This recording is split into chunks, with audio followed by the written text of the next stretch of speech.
தனிநபர் வருமானத்தை அதிகமாக்கணும் அப்படிங்கிறதுக்காக தான் நம்ம இந்த மிஷினே வந்து தயாரிச்சது. வணக்கம் சார். வணக்கம். எண்ணெயோட தேவை பார்த்தீங்கன்னா நாளுக்கு நாள் அதிகமாகிட்டே இருக்குது. அது உலகம் முழுக்கவே சரி. ஸோ அதை உற்பத்தி பண்ணுற மிஷினை தான் நம்ம இன்றைக்கி பார்க்க போகிறோம்.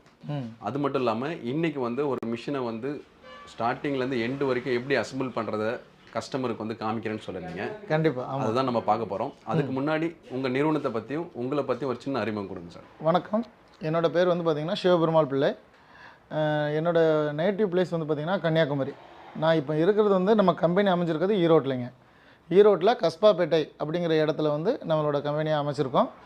நம்ம என்ன மேனுஃபேக்சரிங் பண்ணுறோம் அப்படின்னு பார்த்தீங்கன்னா oil rotary machine, gold press அப்படின்னு சொல்லக்கூடிய மிஷின்ஸை நம்ம அசம்பிளிங் பண்ணி கொடுத்துட்ருக்கோம்.